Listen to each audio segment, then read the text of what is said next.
What's up, everybody? Cole Sands here again with your weekly fishing report. It is October 11th, 2021, and just got done with the guide trip. I've been out here all day. I'm not gonna lie, it was actually pretty tough. It was a tough day. Threw a frog pretty much all day. You know, it's that time of year.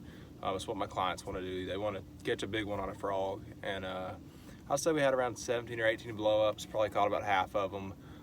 Lost one really big one, but that's kind of the deal right now. I'm going to keep it short and sweet. Show you what frogs I like to use, what I look for, and just talk about that real quick, and we'll call it a day. But basically, I got 3 frogs rigged up right now.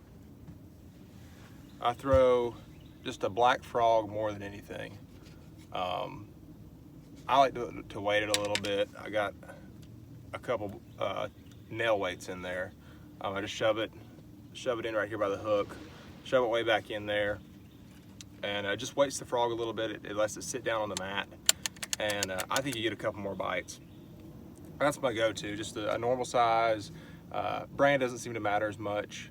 I look for a soft frog, you know, something that's going to get, you know, good hook in them. So I throw the black one a lot. One thing I like to also have tied on is a small white frog, and the reason I like that is because you'll get in some of these grass mats and you'll see them blown up on little bitty bait, and if they're blown up on little bitty shad, that's when I opt for that small white frog, because it matches the hatch a lot better. Typically I'm throwing that black one because I think they're eating bluegill, and you know, bluegill are usually a little bit darker, and that black one resembles that more. And then I'll switch to that white one when I see them eating them little bitty shad. And then lastly, one I like to use just to cover a lot of water is, you know, like a rivet style or a top toad, something like that. And I'll just buzz it around, cover a bunch of water, and that's what I usually do when I'm looking for fish. You know, they all work. There's all a time and a place for all 3 of them, but that's my 3 frogs, and I got tied on this time of year.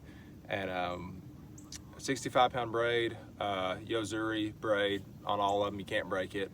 My setup, I use a 7/6 heavy Witch Doctor tackle rod. This is a Shaman.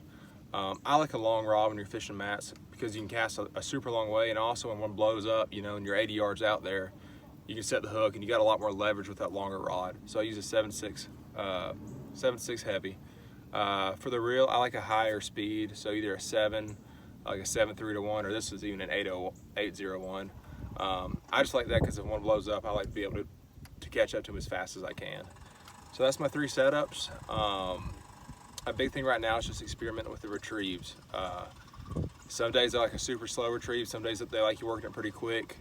That's just something that's so day to day, and you're just gonna have to kind of mess around and figure it out for the conditions that you're fishing.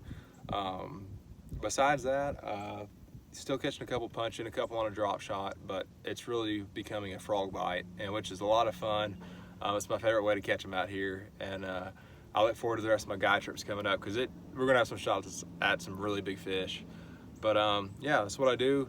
Just cover a lot of water, listen, and listen for that popping sound, then bluegill on top of the mats. And also, I've been doing better in the grass that's not quite as thick. You know, if you see a thinner layer on top, that's the grass that's been producing a lot better. If the grass is super, super thick, I've had a hard time getting bites out of it so far.